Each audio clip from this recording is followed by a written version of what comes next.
This is Jamie Drummond for Good Food Revolution. Today, I'm joined by none other than Tony Stewart, CEO and proprietor of Quail's Gate, out west in beautiful British Columbia. How are you today, sir? I'm doing great, Jamie. Beautiful day here in the Okanagan. We've got sunny skies, and the vines are, you can almost hear them singing out there. Lovely, lovely, lovely. Now, I'll get to the crux of this interview. How was Quail's Gate in particular impacted by this, what is still ongoing pandemic of COVID-19? Well, the biggest impact we had is obviously our staff that were affected when the restaurant was forced to close. The tasting room was forced to close. Obviously we wanted to, do our part to ensure that everything was followed to the letter of how the provincial health officer had laid things out. But we also wanted to ensure that, we were taking care of our staff and that we were maintaining their benefits and wages until such time as they had alternate sources of income like CERB. So we didn't, approach it like some businesses where they, laid everybody off the moment everything happened. We took a pause. We kept communication open with our staff and really tried to assess the areas that were impacted. Obviously, on the retail side, that was, a much different story. The retail sector took off. People as they were moving into quarantine or staying at home more. We're buying from retail locations, and that caused a bit of a spike there. So from our brand standpoint, we were blessed with solid retail sales during the COVID period, but overall, obviously, the financial hit is substantial. I would imagine, because even with direct consumer and that retail spike, does that make up for the lack of restaurant sales? No, not entirely. Yeah. What sort of, if you don't mind me prying, what kind of percentage loss in sales did you have over that lockdown period? Well, each month was different. We're hoping to maintain for this year about 80% of what we would normally do in terms of top line revenue, but obviously that's where you sell has a big impact on your net contribution, and but I guess probably the most notable thing I can explain is that as we've started to come out and we were able to open up the restaurant, and we did it in a much different way. We actually adopted through the COVID outbreak an opportunity for guests to come by and buy from us things like yeast, which they were having a hard time getting. Oh yes, yeah. So we had no problem as a restaurant. For whatever reason, we could always order yeast. But in the grocery stores, it was a challenge. So we started to put together items that were maybe a little bit more challenging, but also easy portion packed items that people could take back to their homes, do a barbecue, have a bottle of wine. And because of the success of that, we ended up opening up what's called the market at the Allison House. And the Allison House is kind of set up for people that want to get out, but they want to stay separate, so they can go in, they can get the items they want, and then they can take a picnic table and be with their family and kind of taken care of by themselves. That said, the restaurant, which is operating at about, I'd say about 65% of normal, is still welcoming guests that want a full service restaurant experience. And could you describe that full service restaurant experience and how it differs from what was there before? Because your restaurant is called Old Vines Restaurant, right? Could you compare and contrast before and after, what that kind of picture is like? I haven't been to a restaurant as of yet, but I'd be interested to hear of your experience there. Sure. So our suppliers are all generally smaller, local artisan businesses that are either in the Okanagan, British Columbia, or all throughout Canada. We try to show what we can do the best here in this country. And because of that, as we went from where we have a normal cycle where everybody's kind of used to our ebbs and flows, we got into a situation where our business, dropped off dramatically. And how could we support our suppliers that are largely, they were 100% restaurant based. Mm-hmm. So we tried to build the menu to support local businesses in a bit better way by offering their products as a item they could take away. But the operation itself, aside from the food part, we've just reduced the number of tables. All the staff wear masks. The food service has a flow where they don't double back on things. They will serve a table, then obviously have to go through washing their hands, things like that, and then coming back to the table. We've had people complain they don't want people coming to their table with a mask on, but that's unfortunately the way that I think that's changing as the, you know, at first there was kind of doubt whether the mask was worthwhile wearing. Now people are kind of getting accustomed to it. Yeah. So we've maintained that, and it's I think that most people I've talked to are finding that though the experience is a little bit more time consuming, because obviously we can't process as quickly as we used to. They're very understanding and getting lots of good reviews. So the feedback has been mostly positive. That's really good to hear. That's fantastic. Yeah, the last few months have been very, very positive. When we first opened, and we had we have the same protocols in place. First opened, there was a lot of concern about just, you know, people didn't like the mask. They felt it was, you know, kind of damaging their evening. Those complaints have disappeared. Yeah, I'm glad some people are seeing sense now about those kind of things. Yeah. So if we look at the winery itself, how did you have to change things within the winery? So our biggest risk with the winery and our vineyard teams was if there was an outbreak and the team that was working together had to be quarantined, how could we ensure that we didn't, have everybody quarantined? Of course, yeah. So we put everybody into pods. The winery maintained probably the strictest group of pods. Anybody coming in had to wear masks.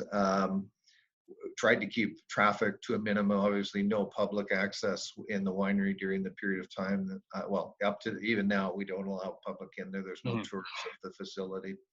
The vineyard crew, we split into two teams, a West Kelowna team and a South Kelowna team. And obviously the idea being there is that a local nursery had a quarantine issue, and because of the way in which their housing worked and because of the way their interaction was, all 70 staff members had to be quarantined for 14 days. So we assessed if we had a 14-day shutdown of our entire vineyard team and our winery team, we would have been devastated. So we basically split into these pods so that if something happened to one, we could at least split one team, and then they could, keep up to a limited amount of work. How helpful was the BC Wine Institute throughout this time? Because I think they had a couple of webinars about safe reopening, did they not? And also for procedures within wineries.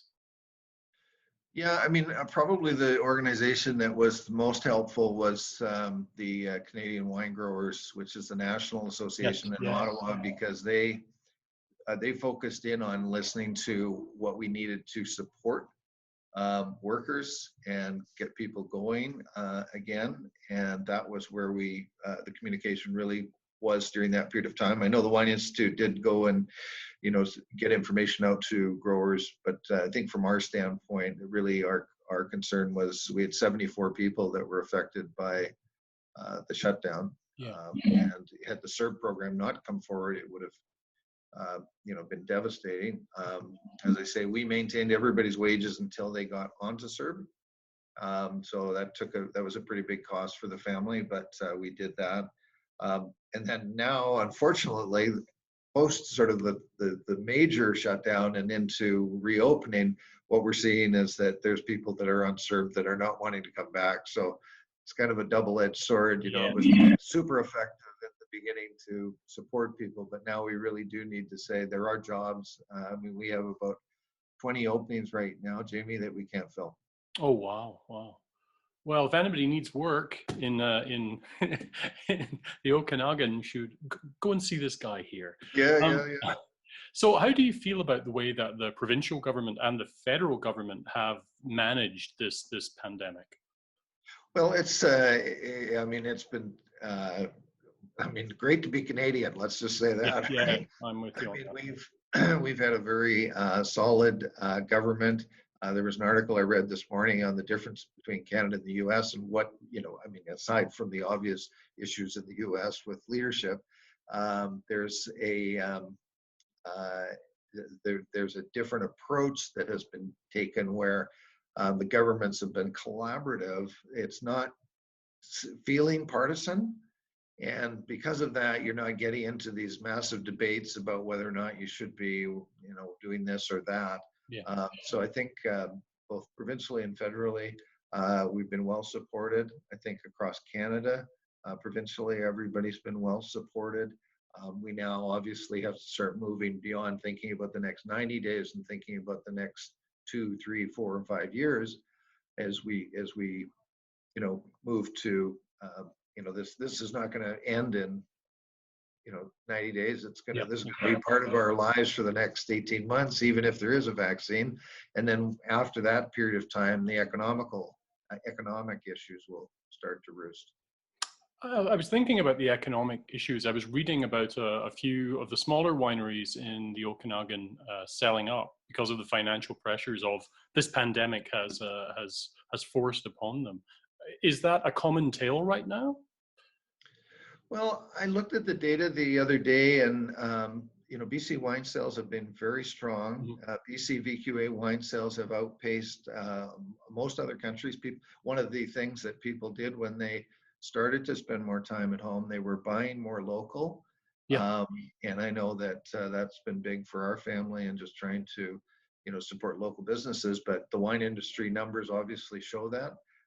But that said, there's still the tourism impact, the downturn in restaurants that have affected a number of wineries. And I mean, there's a lot of wineries in British Columbia now that are fighting for those same dollars. So Yeah, I think for some it's challenging. The fortunate part is the industry as a whole is growing. So I think, if somebody bought, a small vineyard and was just starting a winery and finding it a struggle, that they probably can sell their grapes and maintain their business that way. right. Until businesses rise up to, or the restaurant businesses rise up to buying again, because we're seeing across the country, and the data shows that most of the restaurant businesses around North America are operating between 45 and 55% of pre-COVID numbers. Speaking of grapes, do you feel there will be a glut of grapes come this year's harvest? There is no indication of that at this point. Okay. We are in the market for grapes, and we've been we had some frost damage last year, and some varieties are short, so we've been trying to get out there and find some grapes. But it appears that most of the valley is short in the Okanagan this year. I think Niagara's doing well, but for here we're probably going to see a shortage, or not a shortage this year, but maybe more of a balance this year. Right. And I think what you'll see come January, February, March of next year is people go, oh, geez, I'm probably operating at about 75% of what I really need, and therefore I've got 25% extra. Now I need to find someone to, buy those grapes. Right. Now, I always like to end these interviews on a positive note, because sometimes when we talk about all of this stuff, it can get a little bit bleak at times. Right. But I'd like to ask you, what is the most positive thing that you've gleaned through this whole lockdown experience, pandemic experience? And maybe something you learned spending time with your family or something like that. The most positive thing, well, spending time with family was great. I've got some young kids, so that was wonderful. But we took a different approach to the pandemic when you're always hearing, you can improve communication. Yeah. And so we went on to Zoom right away. We did a task force that met every day at 9:00, and we would go through any of the issues from the previous day, any changes in the work orders, things like that. But we added one component to it that made a huge difference. And it was Thursday, we had an update with all staff, regardless of whether they were working or not. They could come into a Zoom call. We had a town hall. And the impact and the comments, I got emails. I phoned every staff member that we had, or I emailed every staff member that we had, checked in to see how they were doing. We set up support systems so that if somebody was falling behind on a mortgage payment, we could assist them. So we had this outreach program, but what I learned from it was I kept getting these emails from people that were just, so touched by, having these weekly meetings, and, they would be like, oh, I'm looking forward to next week, getting the update, and so I phoned one lady who's a couple that both used to work for us. Her husband still does. And I said, so how are you finding everything? Oh, she said, this communication has made the world of difference. But she said, because you guys are doing this Zoom call, we figured out how to do that with our kids across Canada. Because they had kids in Montreal and Toronto. And she said, so now, every Friday afternoon, we're getting together on Zoom. And, she said, I'm seeing more of them than I did before the pandemic because of this new technology that they've adopted. So Zoom calls and better communication were my big lessons. It does make me wish that I had bought into Zoom just before the pandemic. Oh yeah. Yeah. You did, or you wish you did? Oh, I wish I had. Okay. Yeah. I had been using it for a couple of international interviews previous to this, but I'm now up to, I think, about my 50th or 60th COVID interview via this medium. So it's definitely working for us. Tony, thank you very much for your time today. Really appreciate it. And good to hear that you're surviving well out in the Okanagan. And maybe we can catch up in a month or two and see how the restaurant's doing. That'd be fabulous. Thanks, Jamie, and good luck to you, and have a great year. Thank you. Take care. Stay safe. Bye-bye. Yeah.